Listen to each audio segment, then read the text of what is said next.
Herschel Swordsman here. It's January the 17th, 2023. A pretty news release heavy day today.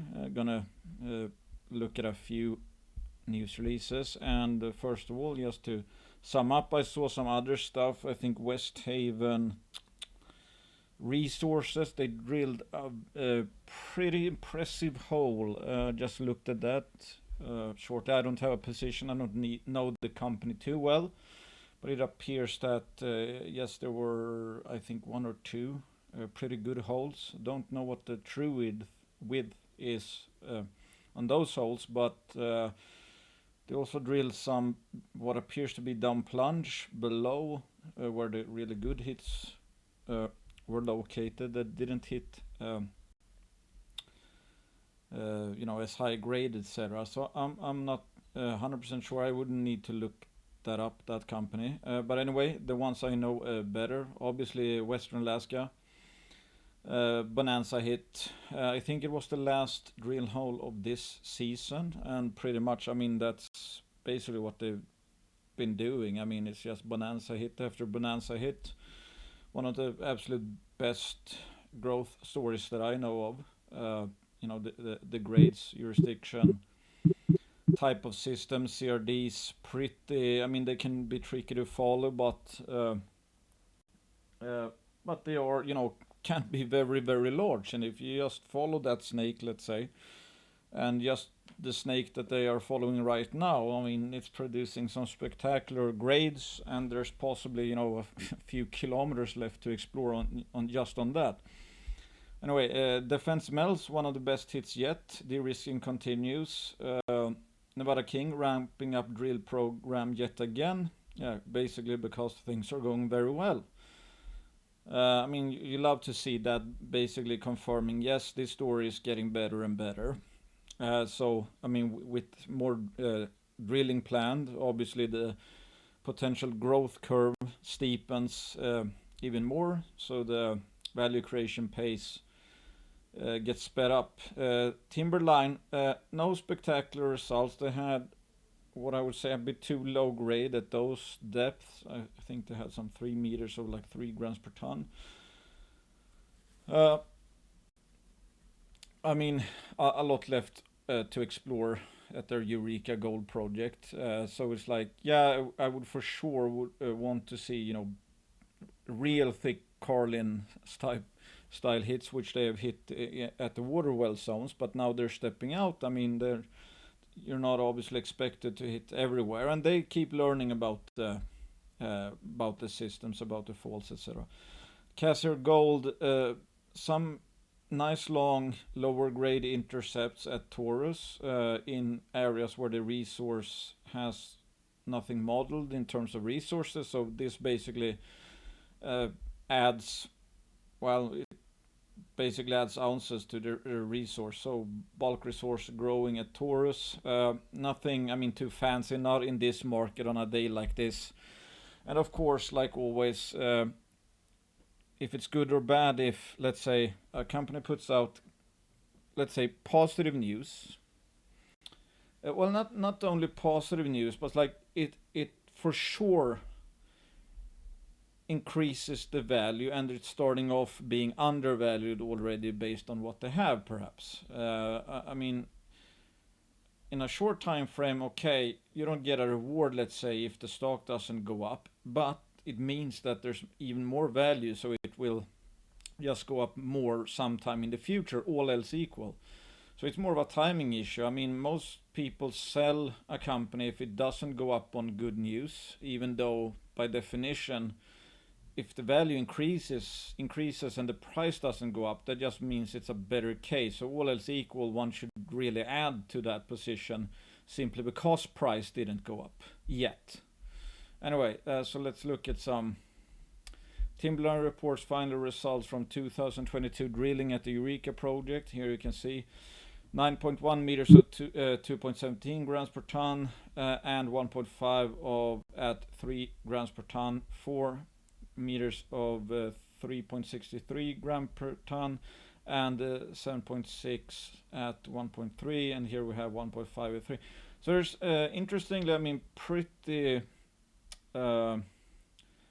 pretty, I mean, consistent grades. I mean, if this was, well, I guess depending on the depth, I'm thinking like, okay, if there was like, I don't know, I mean, let's say 9 meters of 3 grams per ton, maybe not, that would be economic from a bulk mining standpoint. Not sure, but as always, I really like reading the comments from competent people. These final results from the 2022 drill program reinforce the extent of mineralization at the contact between the Dunderberg and Hamburg formations. We are consistently finding gold at this contact, but it's clear that the numerous faults are creating gaps as well as zones of enrichment in the water well zone deposit. Our understanding of these faults is dramatically improved with the new core drilling, and we look forward to tapping more of the high grade with the 2023 program. We believe we are inside the footprint of a significant discovery at Waterwell, and the best potential for expansion by surface drilling lies to the east and south. So, like, take that at face value, which seems to suggest drilling in 2023, they will have an even better handle of where the, let's say, the possibility is for the more enriched zones. Because, I mean, this is way beyond anomalous gold, obviously, when you get up to 3 grams per ton. I mean, that is not ore grade at that depth at 1.5 meters, I don't think. But it's like, yeah, they're hitting gold in a lot of holes. It's just, you know, if they find, 9 meters of 4 gram per ton, all of a sudden we're talking again. And it's like, again, like Waterwell, I don't remember how good the holes were, but I think they were like, 40 meters of 5 gram per ton or 30 meters and stuff like that. So we know this Waterwell zone area can produce real Carlin type mineralization, but it's obviously one small drill hole can of course miss, and if you're stepping out and at depth of around 300 meters, you don't need to be off by a lot, and all of a sudden it's like you miss the enriched zone, let's say. So I think there's a lot of potential in the Eureka district at Timberline's project. They have 3 multi-kilometer long trends to explore. I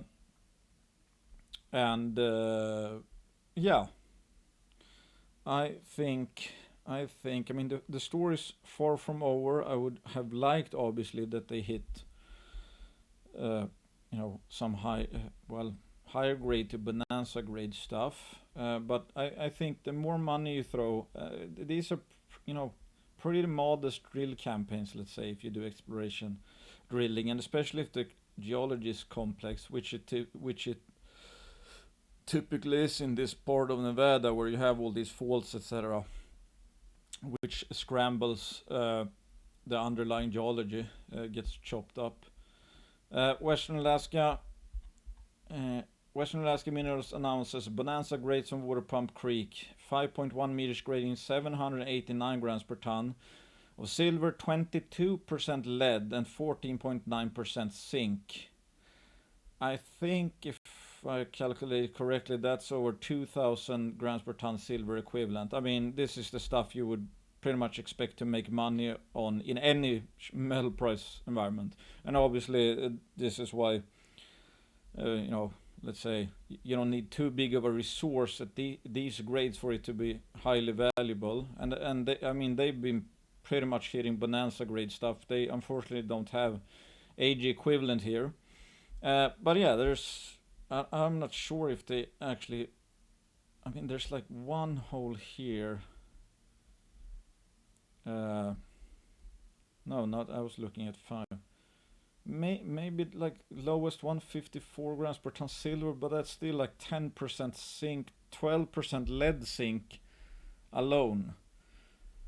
No, wait a minute.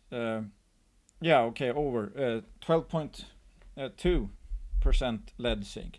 So they're basically hitting all over the place, and obviously there's been some absolute monster holes. I think this ran 100 meters of 500 gram per ton AG equivalent. This is the hole that was reported now. Goes like this. I guess it's open to the depth as well. I'm not 100% sure. And I don't remember what number I got out of this, but here's basically where they hit. So we know they have a strike length. How long is this? This is 50 meters.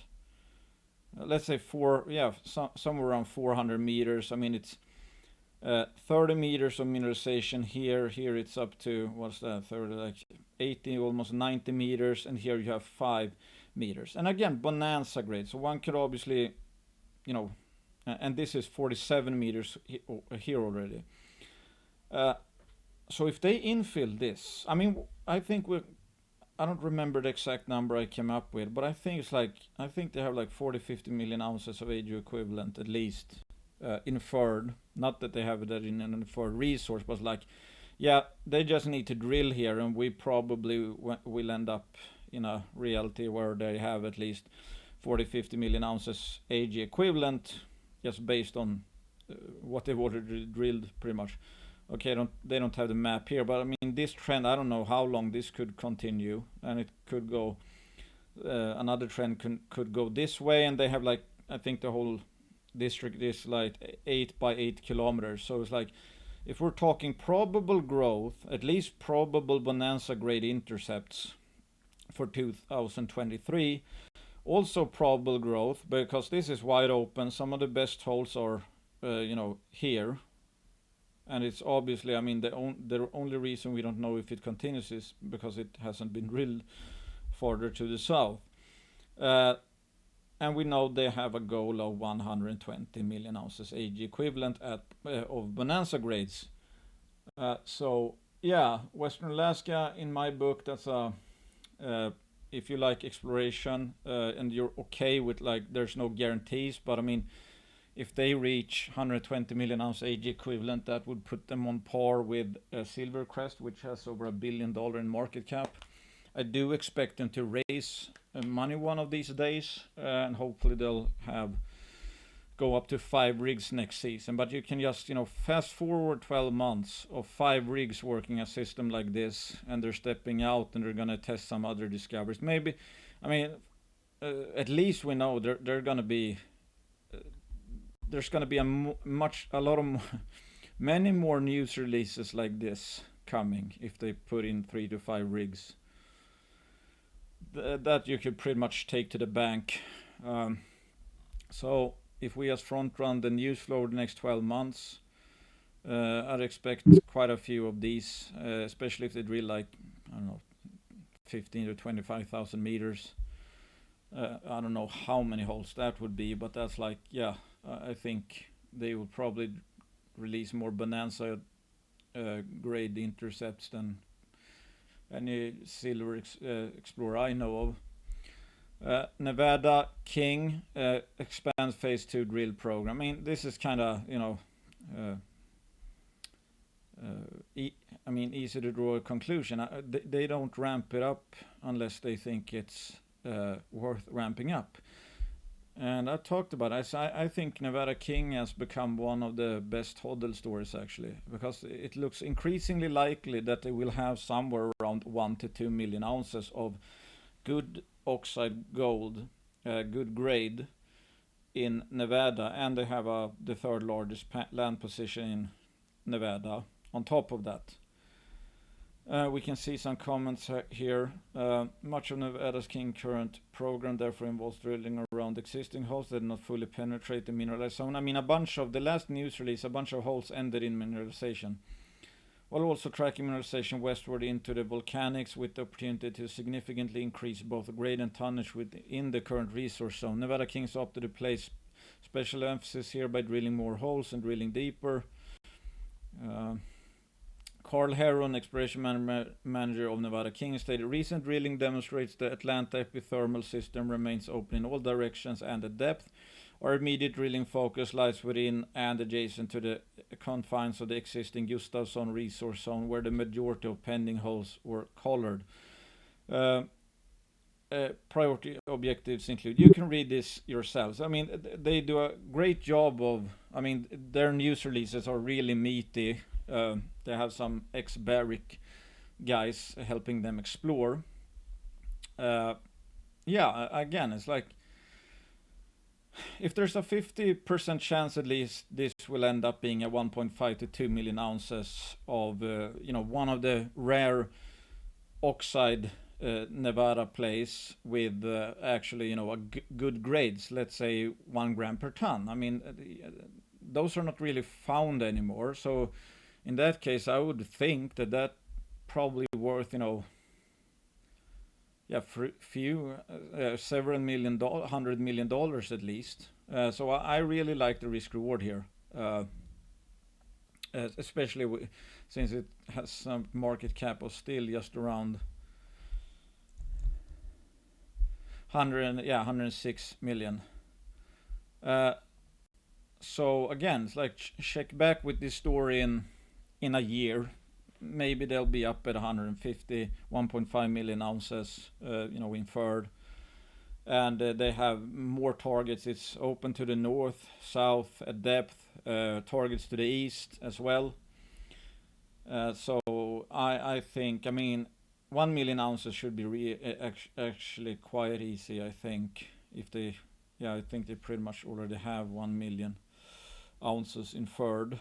Not in the inferred category, but it's like, one could easily see like 1 million ounces.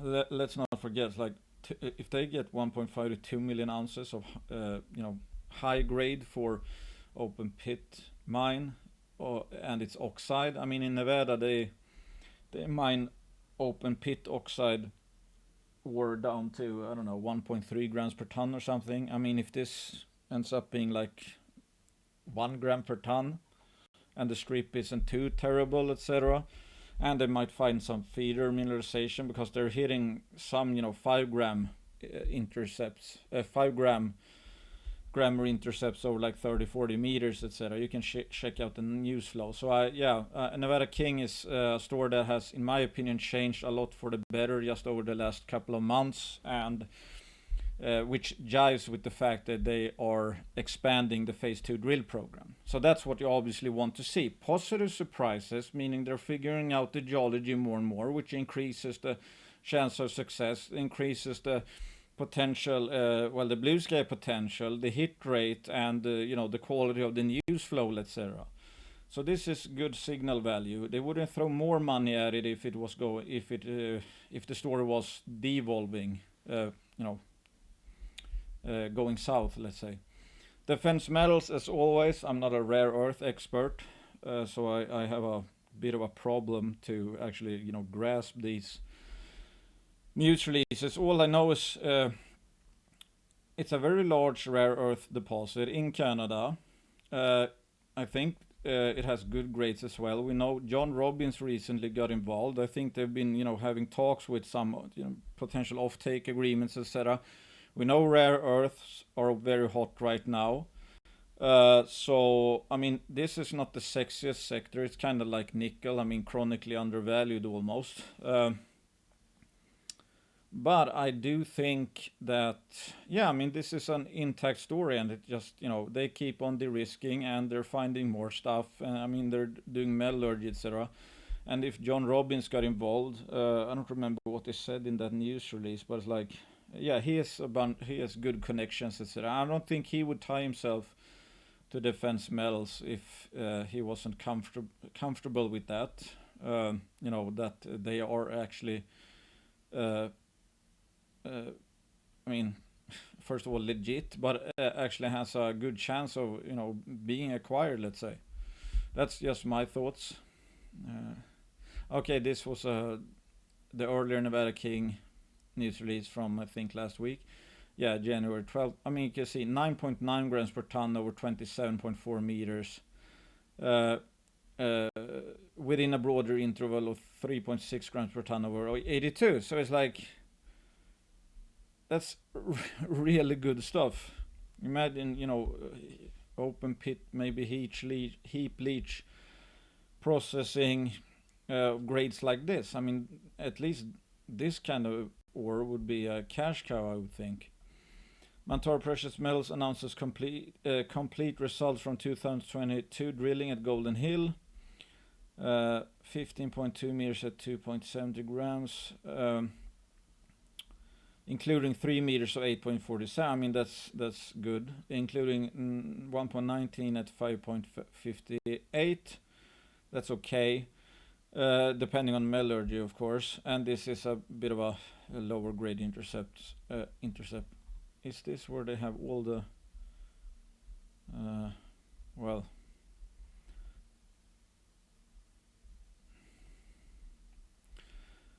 obviously the Mantaro has been a very, let's say, I would say full of drama, let's say, because this is basically a permitted mine site, and I don't know what the actual 2.81 million Canadian. Some insider buying 5 days ago, so that's good. I mean it's basically for free. Everything is for free. They're Peruvian assets plus this. It's the how to put it. It's like, let's say the burn rate, first of all, cash has been a problem. That I would say sometimes, or I don't know if I should even say sometimes, but it's like, I don't think the market has felt that informed. It's felt like, okay, cash is going down, but not too much stuff is happening. But just from what got me interested was, of course, the assets themselves. I mean, you have a bunch of veins here.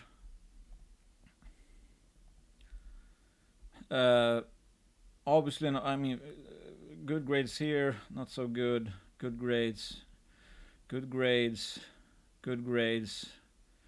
Bulk and okay grades. If this is cheap processing, I mean, they could literally, or theoretically, like, I think there's a small plant on site actually. So I mean, and this was pretty much mine, because this is outlines of the open pit, I think, and then they've done some underground stuff.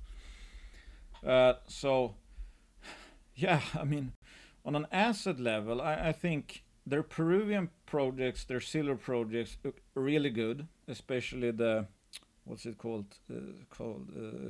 Jose Maria, I think. And this Golden Hill property. I mean, there's veins for days. They're hitting, not that they're hitting bonanza grade and everything, but it's like, yeah, these are near surface veins, high grade gold on a pretty much permitted mine site. Yeah, could you do something with that? For sure. The market has lost all confidence, unfortunately. They have a new CEO. So Mantaro is a case where I have no idea really where this is going to be in 6 to a year. It might be 0. It might be up 10 times. I actually have absolutely no idea, but just looking at the actual assets themselves, they are worth more than the current market price. So I mean, is Mantaro cheap? Yeah, I would say it's very cheap at 2.8 million. Will they need to raise some money? Yeah, I would guess so. So let's say it's, post dilution, maybe 4 or 5 million. Would that still be cheap? Yes. But of course, that depends also how the money is spent going forward. So yeah, that's a tough nut there. It's like, it's cheap, but investing is like Schrodinger's cat. It's cheap now based on the assets, but it might look very cheap today in a year from now, or it might actually look expensive. We don't know. I don't know what's going to happen. I don't have a clear view of what the next 10 news releases will be. That is the problem, for me at least. Then we have, I think Dolly Varden, that has become I think it's one of the better hodl stores out there actually. You can see this long ass consolidation here. I guess, I mean, it kind of jives with, support, resistance. So this looks like consolidation since, I don't know, 2015, so like 7 years consolidation. I recently listened to an interview with Sean Kuhn, who I have great respect for. and he basically outlined that. I mean, he kind of calls it Dolly Warden 2.0 nowadays, because this last field season they hit. You should check out their presentation and news releases. I mean, they have hit some really good hits, like 500 gram per ton silver over tens of meters, bonanza grade in at Wolf, Torbrit, and I think even over at Homestake Ridge, etc. So they have like 7 deposits. They have I think around 64 million ounces of silver and 1 million ounces of gold on the books. It looks like that could be expanded significantly. So the question I think here is, it's more of a matter of when, not if, this quote dam here is going to break. And we are still waiting for 50 holes with assays. That is a lot of assays. So let's say every 4 hole is high grade or bonanza grade. Yeah, that's, over 10 headline holes, let's say, to come. And they have recently cashed themselves up with the help of Magna Mining, which has owned a position for quite some time. If I remember correctly, they tried to acquire Hecla a few years back. Were not successful. They have the land package around it. So yes, that is a natural buyer. I think, let's put it like this, good silver stories are rare. I think Dolly is one of the few good silver stories, along with, let's say, Western Alaska. Even though Western Alaska, unlike Dolly Warden, doesn't have the margin of safety, one could pretty much, I would say, risk adjust. Yeah, I would kind of say Western Alaska actually has some risk adjusted margin of safety, because this looks so likely to at least host, let's say, 40 million ounces of bonanza grade silver. I'm thinking, 1000 AG equivalent, or close to that, like 800 to 1000. So even though they don't have a resource, I'm treating Western Alaska like they pretty much have 40 million ounces of bonanza grade. Dolly Warden is a bit lower, but still high grade. They have some deposit. I think the average grade is like 400 grams per ton. So very high for a silver store anyway. In British Columbia, they have a major involved. They have 7 deposits to expand on. They already have 1 million ounces of gold, 64 million ounces of silver on the books. That's incredibly high chance of growing, perhaps considerably. So I think Dolly Warden is one of few hodl-worthy silver juniors out there. And you also obviously get the benefit of margin of safety. We already know they have a lot of silver and they have gold as well. So you're not going to end up in a gold or silver bull without any silver or gold. And it might be considerably more. And if there is considerably more, I think they have a market cap of, 213 million, like 28 million of that is cash. So an enterprise value of, 100, what did I say? Let's say 186 million or whatever. Is that expensive for one of the best silver juniors with margin of safety in British Columbia, surrounded by a major Hecla being an investor as well, and they're gonna come out with 50 holes and they're already cashed up, so you won't have that, okay, all the holes are released. Then there's, quote, a boring period until the field season, plus everybody know they are gonna need to raise money. No. When these 50 holes are out, I think we will actually be pretty close to the drill start of the next season, and there won't be any fears of private placement. So there's nothing really stopping this if it gets going in the medium term, because there's no obvious negative, I would say negative, but it's like there's no typical thing that all the short-term traders can just look forward to. I'll get to that a bit later. Gold 79 mines. I don't know. I tweeted about this on Twitter, obviously, one time, I think. This is one of the few microcap companies I actually think are very cheap. Because I've talked about this, I think that a lot of micro caps, say around 5 million market cap, a lot of them tend to be overvalued. Well, not overvalued, they tend to look expensive relative to the more de-risked plays. I don't think that's the case with Gold 79. I actually think this is both cheap, or it looks cheap on an absolute basis because it's just 6 million Canadian and around, I think, 1 million in cash or something. But it also actually is very cheap, because if you just look at what they have a land, their flagship project, 100% owned, is Gold Chain. It's in Arizona. They've just done some limited drilling. They already hit, this is over 40 grams per ton, 40 gram meters. This is 30 with, obviously, I mean, this is high grade stuff, almost 11 grams over 3 meters. So both of these are good, and there's this is their land package. The funny thing is, well, first of all, Arizona Silver has the Philadelphia project. Their market cap is 18 million, and they have this land package. This is the flagship project of Gold 79, and they have 1/3 of the market cap.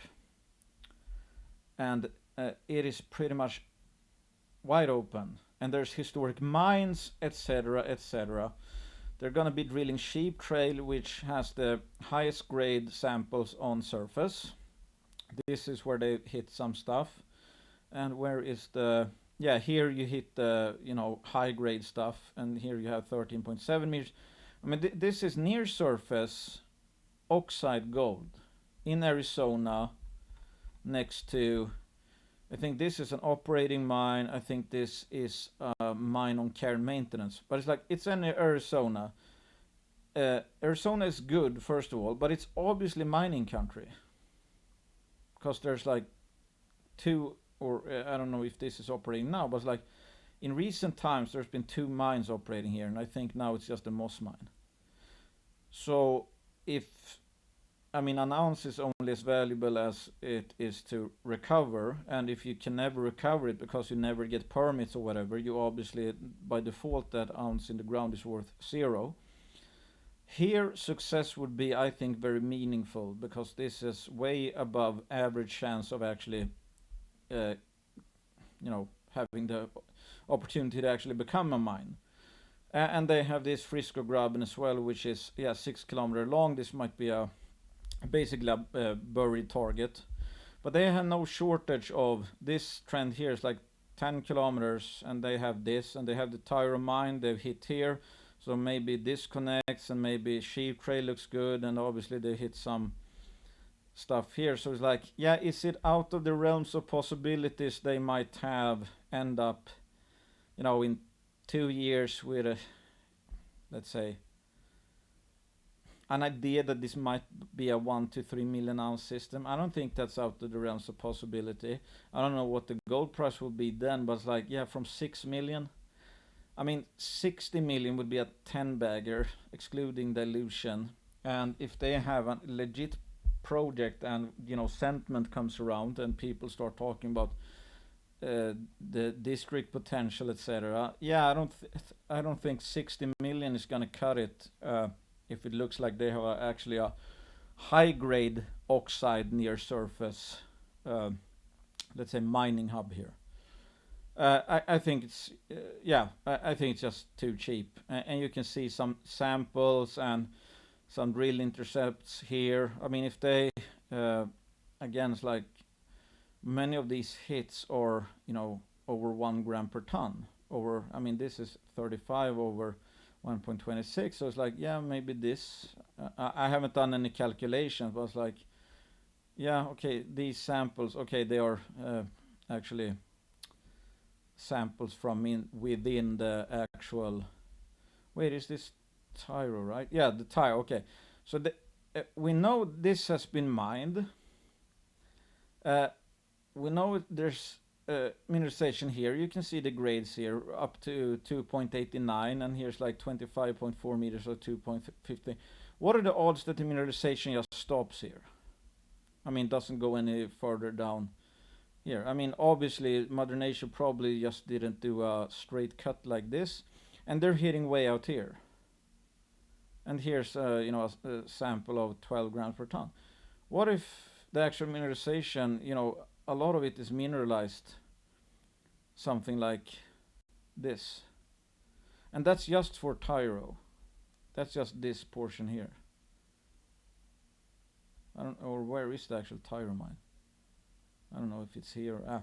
Anyway, you can see the scale here. So I mean, and this is pretty much their best target, because if it's a low sulfidation epithermal system, might be lower grades near surface in top of the system. Here it might be that the boiling zone, if this is also a low sulfidation epithermal system, is closer to surface, because here's where they're getting grades you could expect from the boiling zone.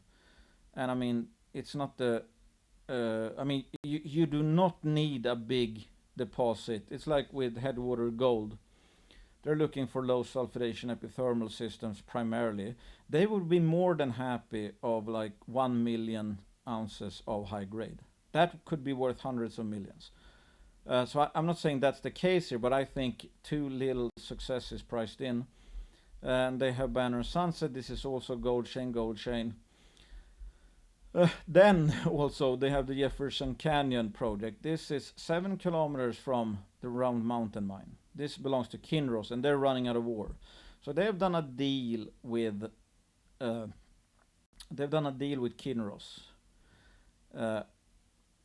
This is a big footprint. You can read the deal here. Basically, if Kinross pays up to 10 million US, they get 80% of the project, and I think then so basically if they would, let's say, strike, because they're about to drill, I think, making the payments during anyway, I think they're gonna be drilling, if they aren't drilling already, Kinross, evaluated pretty much. I mean, it's a huge soil anomaly. There's drilling there, so we know there's gold. They even have a target, I think. Where's that? Here, 145 historic drill. Exploration target of 40 to 200 million tons, grading of 1.5 to 1.7. That's, I mean, that sounds low grade, etc. But that would be open pit, and this, I think, has a huge mill here. So that's a lot of sunk cost. So they obviously was like, okay, if we have a mill that's worth $1 billion, we're not getting that money back. But the longer we can use it to turn a profit of something, it's, it pays for itself even more. So if there's even a 50% chance that Kinross will indeed do the deal, then if they fully execute it, then Gold 79 receives 10 million US, which would be around $15 million Canadian, which is more than twice the current market cap. They would get that in cash, keep 20%, and in worst case scenario, have a 1% net smelter royalty, which I guess would be, at least if this becomes a mine, worth a lot more than the 6 million. So there's I mean, if you think there's only a 50% chance, it would basically have an implied value of 7.5 million, which would make that long Jefferson Canyon deal worth more in money, real straight up money terms only, than the market cap is right now. And you could obviously see some pretty good synergies. Let's say Kinross does execute on it, forks up 15 million Canadian, 10 million US to Gold 79. How much of drilling could that do for, fund at gold chain? So you might end up with a perfect storm. It's like they get cashed up more than double the market cap, and that money could be spent on Gold 79. So that might last them for, I don't know, let's say 2 years perhaps, at least. And by that, maybe, they've hit some stuff, so it's obvious that this, could host, I don't know, 1 million plus potential. So yeah, I'm not saying that's gonna happen, but it's like, if there's one very cheap micro cap company that looks legit, and you could do one of these, like, okay, I'm buying a 1% position. If it doesn't work out, fine, it doesn't bother me too much. They have even more projects, I won't go through them all. But it's like, yeah, okay, this is probably not going to be worthless anyway. But it's like, yeah, okay, 1%, let's say, worst case, it goes to zero, which I deem as unlikely. Best case, Kinross executes, they get really cashed up, this ends up being a multi-million ounce system, and you could potentially have a 10 plus bagger. I mean, 120 million from this market cap would be like a 20 bagger. So who knows? One of these high risk, high reward plays is just that I think it's so cheap that the potential reward is too high, given how good this looks, and that they have the Long Canyon or Jefferson Canyon.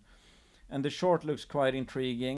I think the share price is actually at 0.35 or 0.035 right now. And I'm not buying this because of some technical mumbo jumbo, but it's like, yeah, it seems to be, let's say, a long consolidation. So if this breaks, I mean, some could see that as, okay, a multi-year breaking of a multi-year resistance zone, and who knows, if that happens, things might get spicy. Oh, and favorite topic, Magna. I think this is an excellent case of why, I mean, I love this sector pretty much. What is happening in Magna? They've released 3 of the best holes in the entire junior space over the last, 2 months. Shares did well and popped on the last hole, which was an absolute barn burner. 98 meters of, 98 meters of like 8 or 9 gram per ton AU equivalent. I mean, absolute ridiculous hole. They already have a total resource that is massive, 1.3 billion tons nickel 1.3 billion pounds nickel equivalent. I think that translates somewhere around 8 million ounces of AU equivalent gold across 2 permitted projects in Sudbury, Canada. It's just remarkable. I mean, a lot of the other juniors I have, I wish that they sometimes might reach somewhere around. I mean, I would be happy if, I mean, take Nevada King, I would be happy if they reach, 2 million ounces. Sure, I mean, if it's high grade oxide, etc., it might be worth more than 2 million of 1% nickel equivalent, for example, even though might have the nickel equivalent might be a higher gross grade. But like, I don't think I've ever seen a cheaper company except Magna when it was even cheaper. And what's happening now is that this is the interesting. It's like the long-term versus short-term focus, let's say. Now we topped, and now everyone and their mother, and many bashers, and I'm guessing many shorts who are frothing at the mouth, because at the end of this month there's shares from a previous private placement. I think it's up to 70 million shares that could theoretically be sold if the sellers wanted to sell them. So now there's a storm getting whipped up, like the short term. They are going to sell. I need to sell first. That is the short-term focus, obviously. None of those people typically say anything about the valuation. I mean, they rather, if you that Red Rocket or Rocket Red guy, for example, he's basically also trying to suggest it's overvalued. I mean, that's a hoot in itself, but it's like, yeah, okay, he's obviously willing to say whatever to, which fits his agenda. I'm biased to the upside, but I think that's just absolutely ridiculous. But anyway, now the short-term focus is that the shares come free trading here. So again, there's and I've talked about this before. Highest fear an investor has is short-term downside risk. That the shares or whatever anyone is holding could go down in the short term. That is the main fear of anyone. That's why everybody ends up selling low, whatever. They don't sell low because they think, hey, this is so expensive all of a sudden. They sell low because they fear that somebody else is going to sell tomorrow, even lower. That is the main fear. That is why most people do not make much money in any sector, especially a volatile one. Because that fear is highest when anything is in a downtrend, and especially when you have this, because this is, a tangible fear. It's like, oh, there's potential up to 70 million shares that people could sell in 2 weeks or whatever. So that is dangling like a bad carrot in front of every short-term investor right now. I shouldn't say investor because that's not fitting if you sell based on that. Short-term speculator, which almost everybody is. So that's like, from a sense, price can never get low enough, because if the fear is that, well, whatever the price is at this point in time when the shares become free trading, the fear is that they will be sold. So that is the beauty. That is why the short-term focused investors, or speculators I should say, it's what long-term investors live of. That's our lifeblood. Because again, think about it. The fear is that nobody wants to hold something they believe or think there's a possibility it will go down tomorrow. So now everybody's focusing on, oh my God, 70 million shares that could theoretically be sold just, in one whammy. It's like there's going to be 70 million shares just hitting the market, which of course won't happen. But it's like, that is the fear. So again, in that scenario, no price is too low, because you're not looking at price to value. You're not looking at what you're gonna have made a year from now from buying at this level. No, you can never sell too low, because you always think up until this point, let's say, no price is too low because it's gonna end up going lower. That is this is. We might even go lower. I have no idea. This is absolutely ridiculous. This is one of the best days in the junior space as an investor that I have been a part of for quite some time. I mean, I can't believe my eyes that people actually can't part with their shares, let's say, or short or whatever, at like $1 Magna. $1 per share. It's already below what I assume is smart money buying in without warrants at 1.10. But that's not low enough. Because, like I said, no price in some people's minds is low enough if there's a risk of it going even lower. As always, I don't even try to guess where the bottom is. This is ridiculously cheap. Fast forward, when we get into the long term, what's going to happen? We've already started a drill campaign. There's 7 drill holes yet to be released, assays from 7 drill holes from the previous campaign, and they started the 15,000 meters campaign, I think, last week. So there's going to be, and now when this deal closes, the new deal, which is supposed to close pretty much at the same time, when that's closed, they get 16 million additional cash, I think. So they could ramp this up, or they could explore at this pace for 2 years. That is my focus. What price am I paying today? What's going to happen? Because this short-term hula-baloola stuff with the free share trading, first of all, even if you're, I don't know what people, what position they got in, but given that, in my opinion, this is probably the cheapest stock I've ever seen from a risk-reward basis, meaning the risk-reward is so obscenely good. I personally think they would be total idiots if they sold just because they're up, 200-300%, unless they have such an enormous position, etc. Selling just because you're in profits, I don't even want to think about how much money I think you're leaving on the table. Because the idea of selling just because you're in profit, I mean, makes no sense unless you know where you should, if you have a better place to put the money. That's the only reason I haven't sold. That's the reason why I'm still buying and bought today. When I will sell is when I find something better or this becomes overvalued or whatever. But think about that. Short term, no price is too low. Fear of the free shares trading. Okay, what's going to happen after that? First of all, this is like traders and short-term speculators. They're basically, in my opinion, subsidizing long-term investors.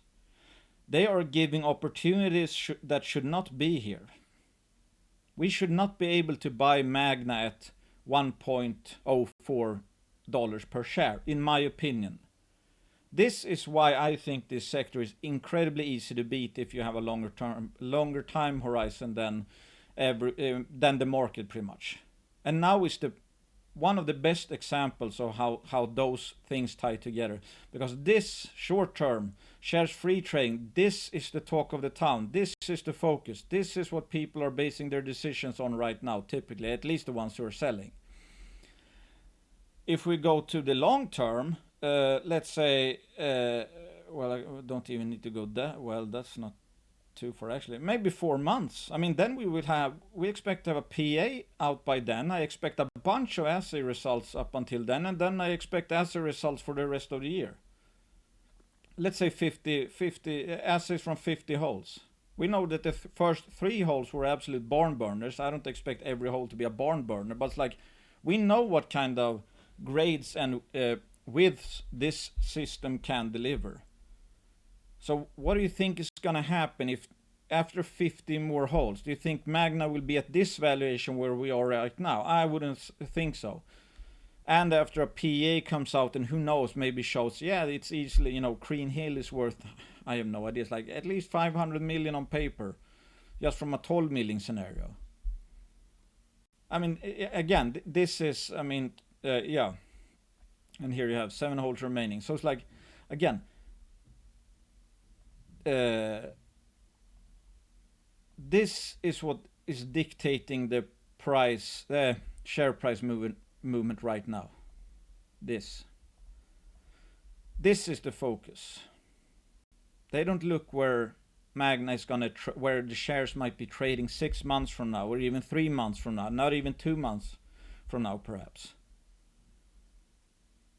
As always, I think my job is, what is this worth now? First of all, Magna is probably worth at least $2 right now, easily $2, more than that. So that's my margin of safety, that I will get 100% return from this level, more a matter of when, not if, and add the value creation from 15,000 plus meters, PA results, possibly toll milling in 12 months. This is just, value creation potential, everything right here, and the risking potential, which adds value, obviously. And also, as soon as, or at around the same time that shares become free trading, the new private placement is expected to close, and as a quote in an email from the company, new important shareholders. So I would assume we might get to learn who these, if they are okay with going public with, who they are, let's say. I don't know who it will be, but my guess is that it will be smart money or some, I don't know, maybe it's even a company or something. But that is going to be public, I think, around the same time. So let's say it comes out that entities A, B, and C just got in at $1.10 per share without warrants. I think there might be some, I think there's, first of all, we should already be up here. But now it's just, in my opinion, like degrees of how low does it go before it goes like that. That is my, and I think we already should be, let's say, up here and go something like this. So this is what I treat this as, this is what I'm gonna get at least. And the lower it goes, the more I will get.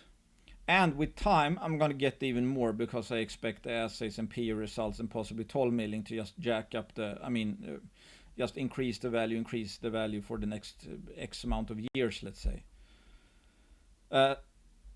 So today, I'm really happy. And note that just from this top here, I'm down a lot on paper in Magna. I'm down a lot in paper. That doesn't bother me because I think this was a good buy.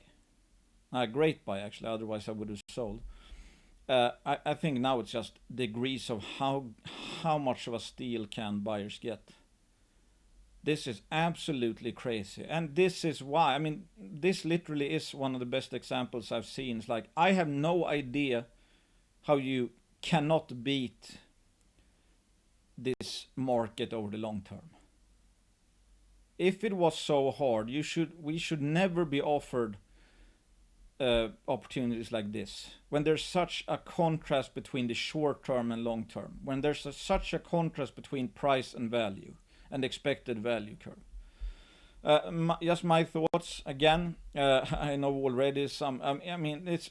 I don't remember who said it. I think it was Monish Pabrai who said, "You only know a company after you bought it. You know it very well after you're down 20%, for example." If I held here and didn't buy here, given that absolutely nothing has changed, you know, that's basically saying I have no idea what I'm doing.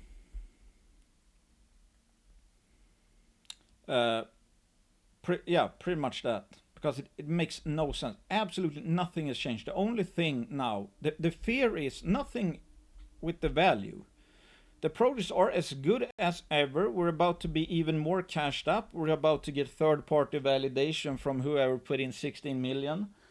So that's some vote of confidence for you. The only thing right now, the fear is that price might go down in the short term. That is the only fear. Absolutely nothing else has. If anything, things are getting better because they raised money at higher share price and we're getting new important shareholders involved. And they might even ramp up the drill program. So the value creation might, instead of going like this, it might actually go this, depending on what they do with the money, etc. And obviously, you know, the success. So yeah, again, I think the future has become even brighter. I think we could be even more comfortable given new important shareholders are getting in at $1.10. So if you're selling below $1.10, obviously, well, if you're a value investor or you know, let's say long-term investor, makes absolutely no sense because if you're okay with selling below 1.10, you're basically saying that, hey, I have a better idea of on what Magna is and what it's worth than the quote new important shareholders who didn't even get any warrants. So they're taking, you know, more, let's say, risk than somebody buying in the open market at 1.10. So obviously it makes no sense that the price, well, it shouldn't be even at 1.10. It should be higher than that. But I hope you understand what I mean. It's like, just from a common sense perspective, it's like the only people I could come up with, you know, actually selling this because they fear it might go lower, would be like traders and obviously shorters, etc. I expect to, I'm pretty sure I made a lot more money in Magna so far than any trader, and I expect to make a lot more money than any trader that's selling right now in Magna. That is my hunch. That is my bet, at least. I don't. To me, it makes absolutely no sense when the risks are so, especially long-term risks are so profoundly to the upside. Selling something, I think, has almost no other choice than to go up at least 100% because I think it might go lower first. That makes absolutely no sense to me. That is pure greed, or that you, I mean, but that's what most people do, of course. Yeah, my thoughts only. I'm biased. I have a big position in Magna. So far, I mean, I bought every day of this downtrend. I bought pretty much every dip so far.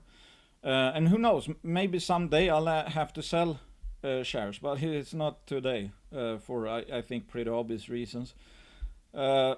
And consider me biased with any company I talk about. I think I own shares of all companies I talked about. I think most are sponsors, not all, but many are sponsors, etc. Do your own due diligence. Don't bet. Don't invest money you cannot afford to lose. Don't. There's no guarantee of success, etc. Know what you do. In my opinion, have a longer time horizon. I'm not a financial advisor. And again, consider me biased. Thanks for listening. Hit the thumbs up if you like this stuff. Bye.